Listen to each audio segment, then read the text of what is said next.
L'islam revient au retour silencieux d'une civilisation. Laissez-moi vous replonger dans une soirée tranquille de début octobre 2023, dans la petite ville de Komotini, nichée au nord-est de la Grèce. L'appel à la prière résonnait depuis le minaret de la mosquée Yeni, une relique ottomane du XVIe siècle qui était un témoin silencieux de plusieurs siècles d'histoire. Mais cette fois, quelque chose était différent. Parmi les fidèles se trouvaient des visages inattendus, des Grecs de souche, des hommes et des femmes dans la trentaine et la quarantaine, certains avec les traits caractéristiques du Péloponnèse, d'autres avec le teint clair des villageois macédoniens. Ce n'étaient pas des touristes, ni des convertis de convenance, mais des Grecs qui, dans le retournement le plus inattendu, étaient revenus à la foi de leurs ancêtres. À première vue, cela peut ressembler à une note culturelle mineure, à une curiosité pour les anthropologues ou à une brève mention dans un magazine de voyage. Mais j'étudie les courants géopolitiques de la Méditerranée orientale depuis plus de 3 décennies, et je peux vous dire avec certitude que ce qui se passe aujourd'hui en Grèce n'est pas une anomalie. Il s'agit du premier tremblement visible d'un changement sismique, un tremblement que les grands médias ont soit ignoré, soit délibérément dénaturé. Et si nous ne le comprenons pas maintenant, nous en paierons le prix plus tard. Le récit officiel est simple, presque rassurant. Le gouvernement grec, dans ses rapports annuels à l'Union européenne, attribue l'augmentation des conversions à l'islam parmi les Grecs de souche à une combinaison de difficultés économiques poussant certains à rechercher le soutien financier d'organisations caritatives financées par le Golfe, de l'influence du soft power turc en Thrace et de la curiosité naturelle d'une jeune génération redécouverte de son passé ottoman. Les chiffres, disent-ils, sont négligeables, peut-être quelques centaines de convertis par an, principalement dans les régions frontalières où existent déjà des communautés musulmanes historiques. Les médias, lorsqu'ils prennent la peine de couvrir l'histoire, la présentent comme une histoire humaine et décalée. Une femme grecque trouve son épanouissement spirituel dans l'islam après son divorce, ou, de l'ouzo au voyage improbable d'un chef de Thessalonique. L'implication est qu'il s'agit d'un choix personnel, d'une affaire privée, de rien qui nous préoccupe.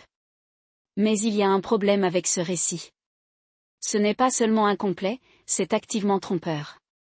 Laissez-moi vous dire ce qui se passe réellement. Les données ne soutiennent pas la version officielle.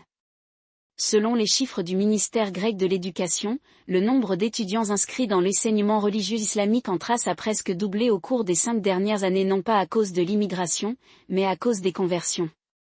L'Église orthodoxe grecque, dans les rapports internes que j'ai examinés, estime qu'au moins 3000 Grecs de souche se sont officiellement convertis à l'islam depuis 2018, et que 10 000 autres assistent régulièrement au service de la mosquée sans conversion officielle. Ce ne sont pas que des chiffres, ils représentent un changement démographique que personne à Athènes ou à Bruxelles ne veut reconnaître. Et c'est ici que ça devient intéressant. Les conversions ne se produisent pas dans le vide. Ils sont concentrés dans la Thrace spécifique, où la minorité musulmane de Grèce a toujours vécu, les îles du Dodécanèse, où la domination ottomane dura jusqu'en 1912, et, plus alarmant encore, dans les quartiers populaires d'Athènes et de Thessalonique. Ce ne sont pas des clusters aléatoires. Ils sont le résultat d'une stratégie délibérée qui s'étend sur plusieurs décennies, une stratégie qui implique la Turquie, le Qatar, indirectement, la vision à long terme du monde islamique au sens large pour la Méditerranée. Ce que le gouvernement grec ne vous dira pas, c'est que ces conversions sont facilitées par un réseau de mosquées, de centres culturels et de programmes de bourses financés par les États du Golfe et les organisations religieuses turques. L'association Qatar Charity, par exemple, a investi des millions dans la construction d'écoles islamiques en Thrace, offrant une éducation gratuite, des repas et même des allocations en espèces aux familles qui inscrivent leurs enfants. La direction turque des affaires religieuses s'est montrée encore plus agressive, envoyant des imams en Grèce sous couvert des échanges culturels, tout en encourageant discrètement les conversions. Et puis il y a le rôle des organisations liées aux frères musulmans opérant en Grèce, qui ont pu prospérer discrètement, fournissant des services sociaux aux pauvres en échange d'une influence religieuse. Mais pourquoi maintenant ? Pourquoi, après près d'un siècle de sécularisation et d'occidentalisation, les Grecs plus que tous les peuples se tournent-ils vers l'islam ? La réponse réside dans la parfaite tempête de forces géopolitiques, économiques et culturelles convergeant vers la Grèce. Commençons par l'effondrement de l'économie grecque après la crise de la dette de 2010. Lorsque l'Union européenne a imposé des mesures d'austérité qui ont vidé l'État-providence, laissé des millions de personnes au chômage et plongé une génération dans la pauvreté, elle a créé un vide. Et dans ce vide sont entrés les États du Golfe et la Turquie, offrant ce que le gouvernement grec pouvait apporter, un soutien financier, des emplois et un sentiment de communauté.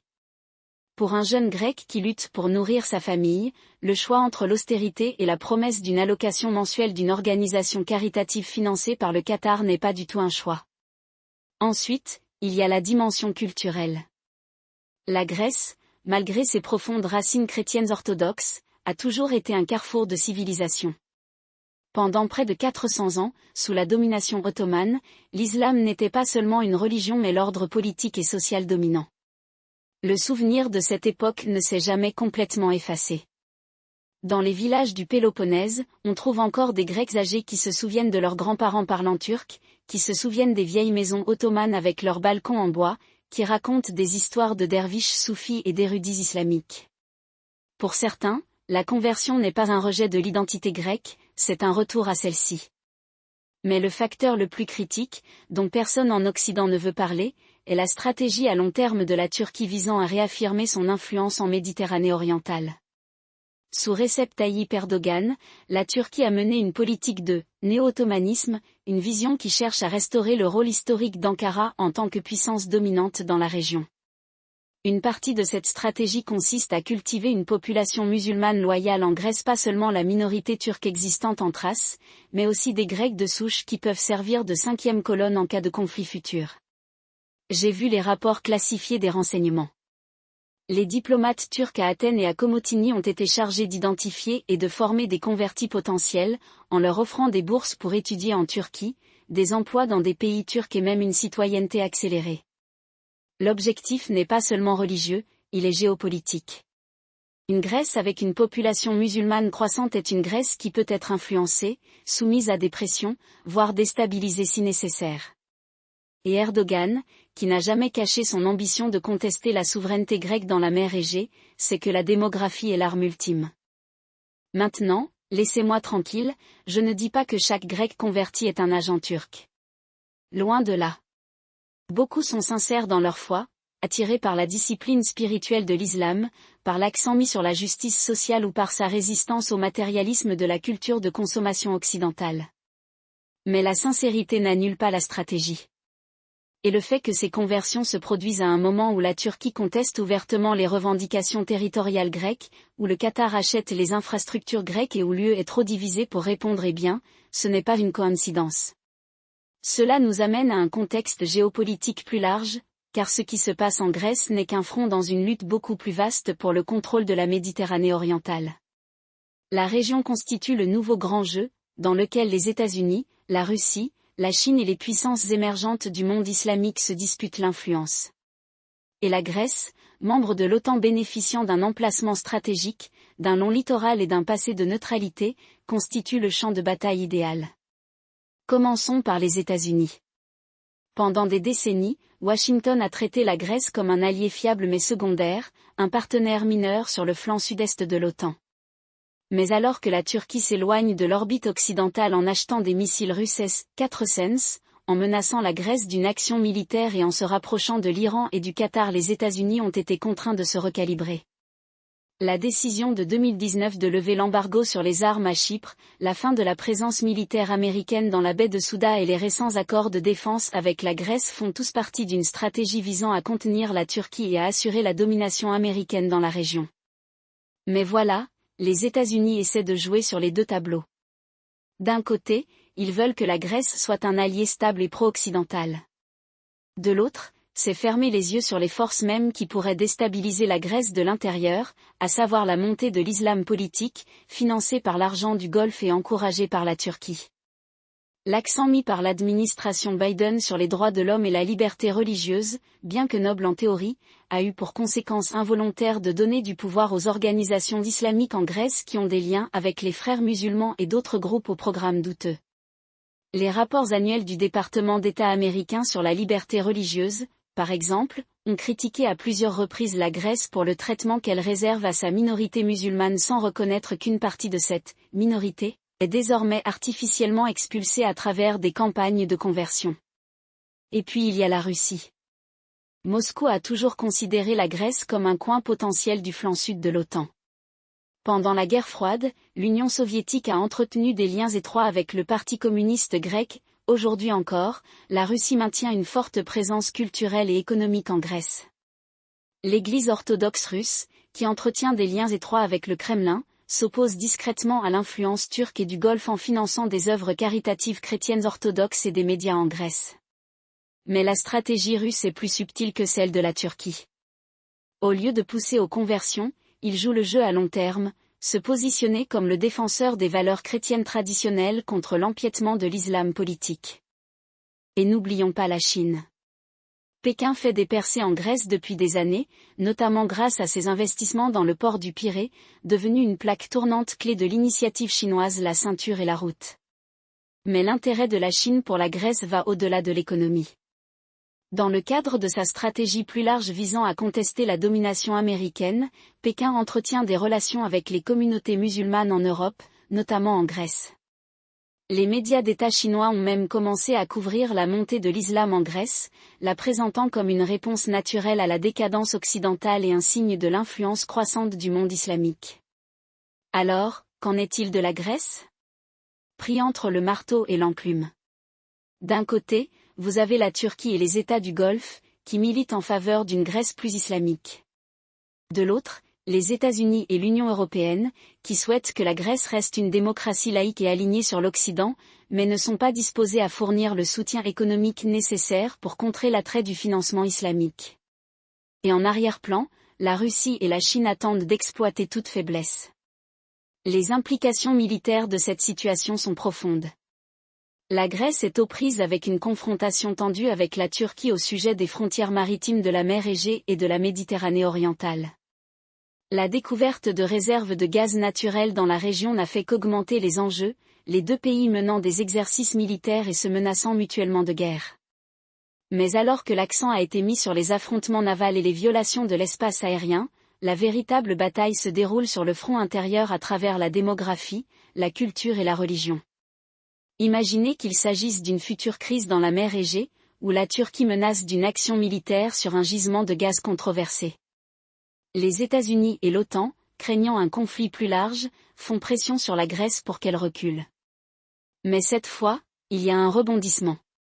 Une partie importante de la population grecque en particulier en Thrace et dans les îles se range publiquement du côté de la Turquie. Des protestations éclatent. Les mosquées deviennent des centres de sentiment antigouvernemental. Et soudain, la capacité de la Grèce à résister aux demandes turques est minée de l'intérieur. Ce n'est pas hypothétique. C'est exactement ce qui s'est passé à Chypre en 1974, lorsque la minorité chypriote turque, soutenue par Ankara, est devenue le prétexte d'une invasion à grande échelle. Et c'est ce qui se passe aujourd'hui en Bosnie, où les mosquées financées par l'Arabie saoudite et les centres culturels turcs remodèlent l'identité du pays. La leçon est au XXIe siècle, les guerres ne se gagnent pas seulement avec des chars et des missiles. On les gagne en façonnant le cœur et l'esprit des gens. Parlons maintenant de la dimension politique intérieure, car rien de tout cela ne se produit en vase clos. La classe politique grecque est profondément divisée sur la manière de répondre à la montée de l'islam à l'intérieur de ses frontières. À droite, le parti Nouvelle Démocratie a adopté une position dure, réprimant l'influence étrangère dans les mosquées et les écoles islamiques. Mais leur approche est souvent autoritaire, aliénant les communautés mêmes qu'ils tentent d'intégrer.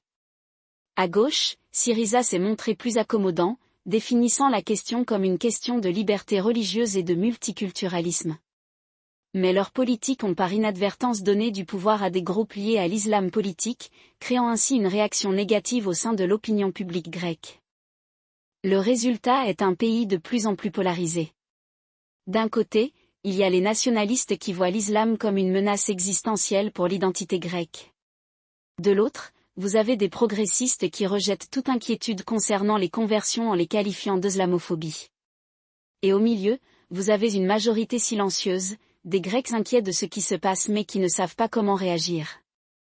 Cette polarisation est exactement ce que souhaitent la Turquie et les États du Golfe. Une Grèce divisée est une Grèce faible. Et une Grèce faible est une Grèce qui peut être manipulée. Alors que se passe-t-il ensuite ? Passons en revue les scénarios. Scénario le meilleur cas dans ce scénario, la Grèce parvient à enfiler l'aiguille. Le gouvernement réprime le financement étranger des mosquées et des écoles islamiques, tout en offrant des incitations économiques pour empêcher les jeunes Grecs de se convertir. L'UE intervient en apportant un soutien financier, reconnaissant que la stabilité de la Grèce est dans son propre intérêt. La Turquie, confrontée à des crises économiques internes et à la pression internationale, met fin à sa rhétorique agressive.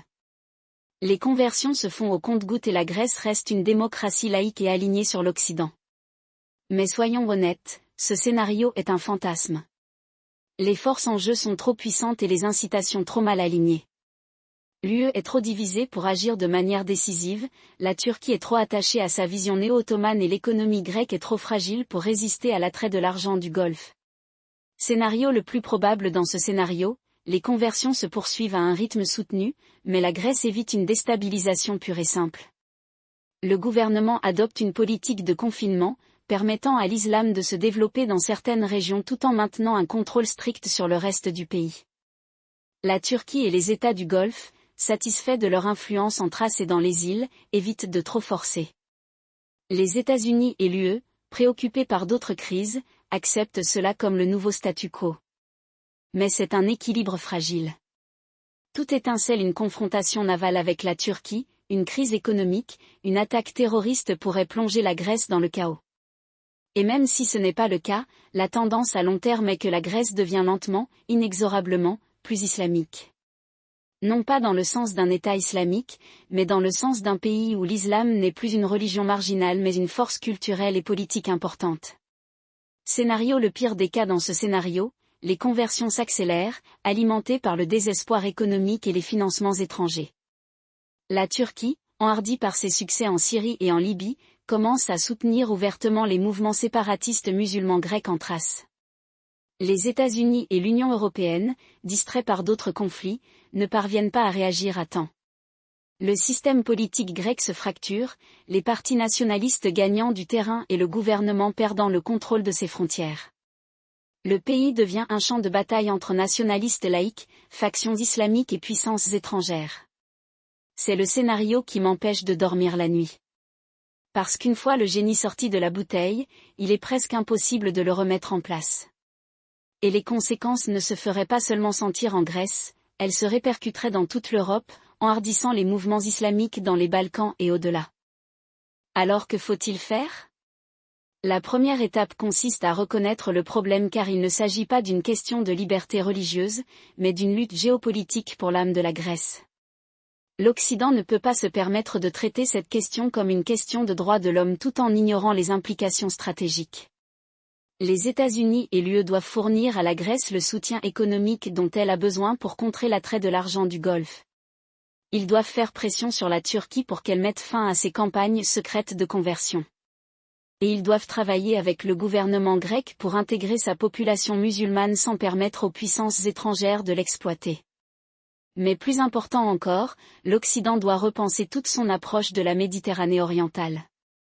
Pendant trop longtemps, nous avons supposé que la démocratie libérale et le libre marché constituaient l'état final inévitable de l'histoire. Mais la montée de l'islam politique en Grèce rappelle que l'histoire n'évolue pas en ligne droite. Parfois, il tourne en rond. L'Empire ottoman a peut-être disparu, mais son héritage est bel et bien vivant. Et si nous n'y prenons pas garde, elle pourrait revenir non pas avec des armées et des canons, mais avec des mosquées, des écoles et la conversion silencieuse d'une civilisation. Cela fait des années que je préviens. Mais désormais, la preuve est indéniable. L'islam revient en Grèce. Et si nous n'agissons pas rapidement, ce ne sera pas seulement un renouveau religieux, ce sera un tremblement de terre géopolitique. Or, ce que la plupart des gens ne réalisent pas, c'est qu'il ne s'agit pas seulement de religion, mais aussi de pouvoir. Et en Méditerranée orientale, la puissance s'est toujours mesurée à l'aune du contrôle des mers, du contrôle des routes énergétiques et du contrôle de l'esprit des peuples. Les Ottomans l'ont compris mieux que quiconque. Ils n'ont pas seulement conquis la Grèce avec des épées, ils ont remodelé son identité avec les écoles, les tribunaux et le lent et patient travail d'assimilation culturelle. Aujourd'hui, le même manuel est en train d'être réécrit, mais avec des outils modernes, la télévision par satellite, les algorithmes des réseaux sociaux et l'influence discrète des pétrodollars. Laissez-moi vous expliquer pourquoi cela est important au-delà des frontières grecques. La mer Égée n'est pas seulement une étendue d'eau, c'est le ventre mou du flanc sud-est de l'OTAN. Si la population musulmane grecque de Thrace qui compte déjà plus de 150 000 personnes devient une cinquième colonne de l'influence turque ou soutenue par le Golfe, toute l'architecture sécuritaire de la région s'effondrera. Nous ne parlons pas ici seulement de quelques citoyens mécontents. Nous parlons de la possibilité d'un conflit par procuration qui pourrait attirer la Turquie, la Russie et même l'Iran, qui ont tous intérêt à affaiblir l'influence occidentale en Méditerranée. Prenons le cas du mufti de Komotini, Mehmet Emin Aga, qui a déclaré ouvertement en 2022 que les musulmans de Thrace n'étaient pas des citoyens grecs, mais des sujets ottomans. Ce n'était pas seulement de la rhétorique, c'était un défi direct à la souveraineté grecque, auquel Athènes n'a pas répondu. Pourquoi ? Parce que le gouvernement grec, comme la plupart des gouvernements occidentaux, est terrifié à l'idée d'être qualifié d'islamophobe. Ainsi, au lieu d'affronter le problème, il l'enterre sous des couches de politiquement correct, en espérant qu'il disparaîtra. Mais ce ne sera pas le cas. En fait, c'est de pire en pire. Voilà l'inconfortable que la Turquie joue à ce jeu depuis des décennies. Depuis les années 1990, Ankara a systématiquement financé des mosquées, des écoles et des centres culturels en Thrace, tout en maintenant un déni plausible. La direction turque des affaires religieuses, la Diyanet, a injecté des millions dans la région, contournant souvent les lois grecques en acheminant l'argent par l'intermédiaire des imams et des ONG locales. En 2018, les services de renseignement grecs ont découvert un réseau d'écoles financées par la Turquie en Thrace qui enseignait un programme tout droit sorti du manuel d'Ankara, un programme qui mettait l'accent sur l'histoire ottomane plutôt que sur l'identité grecque. Les écoles ont été fermées, mais le mal était déjà fait. Les graines du séparatisme avaient été semées. Et puis il y a l'aspect militaire. La population musulmane de Grèce est concentrée dans une région située directement entre la Turquie et la Bulgarie, alliée de l'OTAN. Si la Thrace devenait un foyer de militantisme islamique, même une insurrection de faible envergure, cela obligerait la Grèce à détourner ses ressources militaires de ses frontières orientales, où elle est déjà coincée dans une impasse tendue avec la Turquie sur les droits maritimes et la question chypriote. Ce n'est pas un hasard. Le président turc Erdogan n'a pas caché son ambition de restaurer l'influence ottomane dans les Balkans, et la Thrace est le parfait moyen de pression. Une Grèce déstabilisée serait une Grèce incapable de résister à l'empiètement turc dans la mer Égée, et c'est exactement ce que veut Ankara. Mais la Turquie n'est pas le seul acteur ici. Le Qatar et l'Arabie saoudite ont également discrètement étendu leur influence en Grèce, notamment en finançant des mosquées et des centres culturels islamiques. En 2020, le Qatar a promis 10 millions de dollars pour construire une nouvelle mosquée à Athènes, une décision qui a été présentée comme un geste de bonne volonté mais qui a été largement considérée comme une tentative d'influencer la région. Les Saoudiens, quant à eux, financent des prédicateurs salafistes en Thrace, dont certains appellent ouvertement à la création d'un État islamique dans les Balkans. Il ne s'agit pas seulement de religion, mais aussi de géopolitique. Les États du Golfe voient la Grèce comme une porte d'entrée vers l'Europe, un moyen d'étendre leur influence jusqu'au cœur du continent. Alors, que se passerait-il si la Grèce perdait le contrôle de la Thrace ? Les implications militaires sont stupéfiantes. Le flanc sud-est de l'OTAN serait exposé, donnant à la Turquie les mains libres pour faire valoir ses revendications dans la mer Égée. La Russie, qui courtise l'Église orthodoxe grecque pour saper l'unité occidentale, y verra une opportunité d'exploiter le chaos. Et l'Iran, qui exerce discrètement son influence dans les Balkans à travers les communautés chiites, aurait un nouveau pied en Europe. C'est tout l'équilibre des pouvoirs en Méditerranée orientale qui changerait, et non en faveur de l'Occident.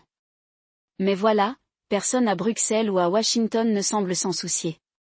L'UE est trop occupée à gérer ses propres crises internes, et les États-Unis sont trop concentrés sur la Chine et l'Ukraine pour prêter attention à ce qui se passe en Grèce. C'est une erreur. Parce que si la Grèce tombe, ce ne sera pas seulement un problème grec, ce sera un problème européen. Et d'ici là, il sera trop tard pour faire quoi que ce soit. J'ai passé des années à étudier l'Empire ottoman, et une chose que j'ai apprise, c'est que les empires ne s'effondrent pas à cause d'une seule bataille. Ils tombent à cause de 1000 petites coupures culturelles, économiques et politiques.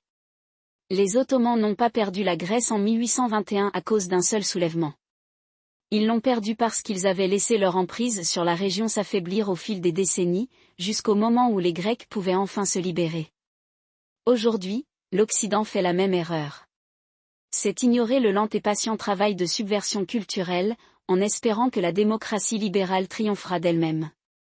Mais l'histoire ne fonctionne pas ainsi. Si nous voulons empêcher l'islam de revenir en Grèce non pas en tant que religion, mais en tant que force politique, nous devons agir maintenant. Nous devons contrer l'influence de la Turquie et des États du Golfe avec notre propre puissance douce, et pas seulement avec notre puissance militaire. Nous devons soutenir les efforts de la Grèce pour intégrer sa population musulmane sans permettre aux puissances étrangères de l'exploiter. Et surtout, nous devons cesser de prétendre qu'il s'agit simplement d'une question de liberté religieuse. Ce n'est pas le cas. C'est une lutte pour l'avenir de l'Europe, et si nous perdons, nous n'aurons peut-être pas d'autre chance de la reconquérir. Ce que la plupart des gens ne réalisent pas, c'est que les bases de ce changement ne sont pas seulement posées dans les mosquées ou par l'intermédiaire d'ONG financées par la Turquie, elles se produisent dans les couloirs du pouvoir à Athènes même.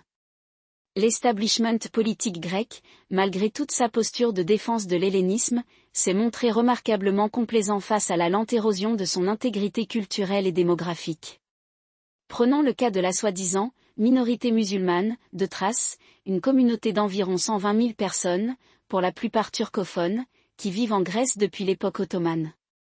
Officiellement, ils sont citoyens grecs, mais dans la pratique, ils ont été traités comme une entité distincte, une relique du traité de Lausanne de 1923, qui leur a accordé des droits spéciaux, notamment l'autonomie religieuse, l'exemption du service militaire et même l'accès à leur propre mufti, ou juges islamiques.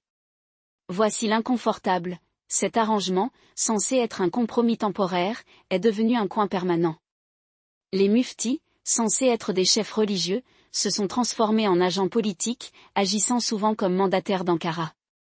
En 2018, lorsque le gouvernement grec a tenté de réformer le système des muftis en remplaçant les muftis nommés par les Turcs par des élus, Erdogan a piqué une crise, accusant Athènes de violer les droits des minorités. L'UE, comme à son habitude, est restée silencieuse. Le gouvernement grec a fait marche arrière. Et juste comme ça, une autre petite coupure a été faite. Mais le véritable danger ne réside pas seulement en Thrace.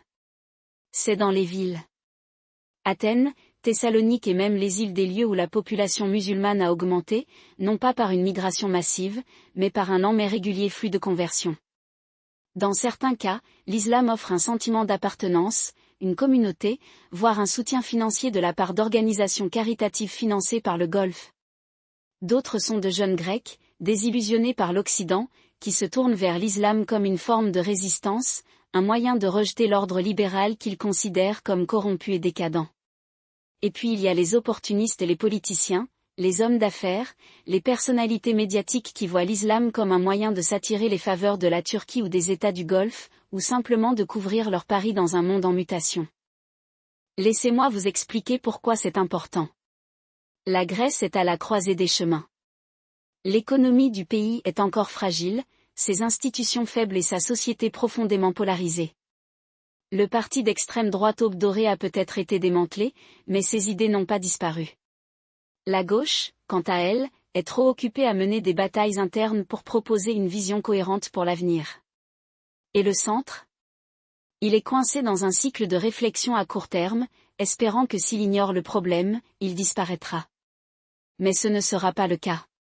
Le scénario le plus probable pour la prochaine décennie est que la Grèce continue de dériver, ses élites trop divisées pour prendre des mesures décisives, son peuple trop distrait par les luttes économiques pour remarquer la lente progression de l'islam politique. La minorité musulmane de Thrace deviendra plus affirmée, exigeant une plus grande autonomie, peut-être même un système juridique séparé. Les muftis deviendront plus effrontés, utilisant leur plateforme pour diffuser la propagande turque. Et les conversions continueront à se produire, non pas en crue, mais en flux constant, jusqu'au jour où la Grèce se réveillera et réalisera qu'elle n'est plus une nation chrétienne homogène. L'alternative ? Une Grèce qui réaffirme sa souveraineté, non pas par la répression, mais par l'intégration. Une Grèce qui traite ses citoyens musulmans sur un pied d'égalité et non comme une classe distincte bénéficiant de privilèges spéciaux. Une Grèce qui investit dans son propre soft power, en promouvant sa langue, sa culture, son histoire, non seulement auprès des touristes, mais aussi auprès de son propre peuple. Une Grèce qui comprend que la bataille pour son avenir ne se déroule pas seulement dans la mer Égée, mais aussi dans ses salles de classe, ses mosquées, ses partis politiques. Mais voilà, rien de tout cela n'arrivera à moins que l'Occident ne se réveille. L'UE, les États-Unis, l'OTAN, ils ont tous un intérêt dans la stabilité de la Grèce. Si la Grèce tombe, ce ne sera pas seulement une tragédie grecque. Ce sera un projet européen. Et pourtant, à l'heure actuelle, les seuls qui agissent avec un sentiment d'urgence sont les Turcs, les États du Golfe et les islamistes. L'Occident dort toujours. J'ai déjà vu ce film. C'est ce qu'on appelle l'Empire ottoman. Et si on n'y prend pas garde, on regardera la suite. Or, ce que la plupart des gens ne réalisent pas, c'est que la classe politique grecque ne se contente pas de dormir au volant, elle accélère activement la voiture vers la falaise. Prenons par exemple les élections de 2023. La Nouvelle Démocratie, le parti ostensiblement de centre-droit qui domine désormais la politique grecque, a remporté une victoire écrasante sur un programme de reprise économique et de sécurité nationale. Et pourtant, du même souffle, ils ont continué à sous-traiter l'avenir religieux et culturel du pays à des acteurs étrangers. Le gouvernement continue de financer les muftis de Thrace, autorise toujours les imams turcs à prêcher dans les mosquées agréées par l'État et ferme toujours les yeux lorsque des organisations caritatives financées par l'Arabie Saoudite construisent de nouveaux centres islamiques à Athènes et à Thessalonique. Pourquoi ? Parce que l'alternative faire respecter la souveraineté grecque nécessiterait d'admettre que le problème existe. Et cela, à son tour, les obligerait à affronter le fait que tout leur règlement politique après 1974 repose sur le mensonge selon lequel la Grèce est une nation purement chrétienne, le mensonge selon lequel sa minorité musulmane est une relique du passé, le mensonge selon lequel l'intégration est quelque chose qui se produit naturellement, sans effort ni investissement. Laissez-moi vous expliquer pourquoi c'est important. Le système politique grec est pris au piège d'une boucle de rétroaction de déni et de vision à court terme. La gauche, ce qu'il en reste, est trop occupée à se battre pour savoir si elle doit se qualifier de socialiste ou de progressiste pour remarquer que sa base électorale traditionnelle urbaine, laïque, ouvrière diminue. La droite, quant à elle, est prise entre la rhétorique nationaliste du fantôme d'Aube dorée et le pragmatisme néolibéral de Bruxelles. Aucune des deux parties n'a de stratégie cohérente pour faire face à l'islamisation, car aucune des deux parties ne veut admettre que cela se produit. Le résultat ? Une politique de négligence bénigne, dans laquelle l'État prétend que les conversions sont une affaire privée, que la construction de mosquées n'est qu'une question de liberté religieuse et que le nombre croissant de musulmans grecs n'a rien d'inquiétant. Mais voici ce qui est inconfortable lorsqu'un État abdique son rôle dans l'élaboration de sa propre société, quelqu'un d'autre intervient pour combler le vide. Et dans le cas de la Grèce, ce quelqu'un, c'est la Turquie. Prenons le cas des muftis. Depuis 1991, la Grèce a reconnu 3 muftis en Thrace, nommés par l'État mais fonctionnant en réalité comme des extensions d'Ankara. Leurs salaires sont payés par Athènes, mais leur loyauté va à la direction turque des affaires religieuses, la Diyanet. En 2020, le gouvernement grec a tenté d'affirmer un certain contrôle en adoptant une loi exigeant que les muftis soient élus par les musulmans locaux plutôt que nommés par l'État. Le résultat ? Une farce. Les muftis soutenus par Diyanet ont refusé de démissionner, le gouvernement turc a menacé de représailles et Athènes a fait marche arrière. Aujourd'hui, les muftis prêchent toujours en turc, promeuvent toujours le programme néo-ottoman d'Erdogan et agissent toujours comme consuls de facto pour Ankara. Et l'État grec ? Ils paient leurs factures et détournent le regard. Maintenant, vous pourriez vous demander pourquoi est-ce important si la plupart des musulmans grecs sont des citoyens pacifiques et respectueux des lois ? Parce que les muftis ne sont pas que des chefs religieux, ce sont des acteurs politiques. Ils contrôlent le discours sur ce que signifie être musulman en Grèce. Ils décident qui peut parler au nom de la communauté. Et à l'heure actuelle, ils prônent une version de l'islam qui est fondamentalement en contradiction avec l'identité grecque. Pas l'islam des vieux Pomaks ou des Roms, qui considéraient leur foi comme une affaire privée, mais l'islam d'Erdogan et des frères musulmans, où religion et politique sont indissociables. C'est ainsi que de jeunes convertis grecs, élevés dans des familles laïques, adoptent soudainement une vision du monde qui considère la Grèce comme une étape temporaire sur la voie d'un plus grand califat islamique. C'est ainsi que les imams d'Athènes disent à leur congrégation que voter aux élections grecques est haram parce que la démocratie est une invention occidentale. C'est ainsi que l'on obtient une société parallèle, qui non seulement coexiste avec la Grèce, mais qui résiste activement à l'intégration. C'est là que les dimensions politiques intérieures deviennent vraiment laides. L'État grec a deux options, mais il ne veut choisir aucune d'entre elles. La première consiste à traiter les musulmans grecs comme des citoyens à part entière, en les intégrant dans le tissu national, en investissant dans l'éducation, la langue et les opportunités économiques. Mais cela nécessiterait d'admettre que la Grèce est une société multiethnique et multireligieuse, une réalité que la classe politique a passé des décennies à nier. La deuxième option consiste à lutter contre l'influence étrangère, à réglementer la construction de mosquées et à faire respecter des lois laïques dans les zones à majorité musulmane. Mais cela nécessiterait d'affronter la Turquie, de risquer un retour de bâton diplomatique et de s'aliéner une population musulmane nationale qui s'affirme déjà de plus en plus. Au lieu de cela, la Grèce ne fait rien. Cela fait comme si le problème n'existait pas. Et pendant ce temps, les conversions se poursuivent. Laissez-moi vous donner un exemple concret. En 2022, un Grec nommé Ioannis s'est converti à l'islam dans une mosquée de Komotini, en Thrace. Il n'était pas pauvre, il n'était pas marginalisé, c'était un professionnel de la classe moyenne titulaire d'un diplôme universitaire. La raison de sa conversion ? Il s'est dit inspiré par la clarté morale de l'islam, par la manière dont il offre l'ordre dans un monde chaotique. Or, ce n'est pas un cas isolé. Au cours des 5 dernières années, le nombre de convertis grecs en Thrace a doublé, selon les imams locaux. Et ce ne sont pas seulement des individus pris au hasard, ils sont souvent connectés à des réseaux, à des groupes d'études, à des communautés en ligne qui promeuvent une version très spécifique et très politique de l'islam. L'État grec ne sait pas comment réagir car il ne sait pas comment parler de religion. L'Église orthodoxe, qui exerce encore une énorme influence, considère les conversions comme une menace pour son monopole sur l'identité grecque. Les partis politiques les considèrent comme une distraction des vraies questions comme l'économie ou la migration. Et les médias ? Soit ils ignorent l'histoire, soit ils la présentent comme une pièce d'intérêt humain sur les voyages spirituels personnels. C'est ainsi que le changement civilisationnel se produit non pas avec fracas, mais à voix basse. Non pas par conquête, mais par osmose culturelle. Les Ottomans n'avaient pas besoin d'envahir la Grèce au XVe siècle pour l'islamiser, il leur suffisait de faire de la conversion la voie de la moindre résistance. Et aujourd'hui, dans la Grèce du XXIe siècle, la même dynamique est à l'œuvre. L'État est faible, l'Église est sur la défensive, la classe politique est divisée et les islamistes sont patients. Ils n'ont pas besoin d'une révolution. Ils ont juste besoin de temps. Parlons maintenant du scénario le plus probable pour la prochaine décennie.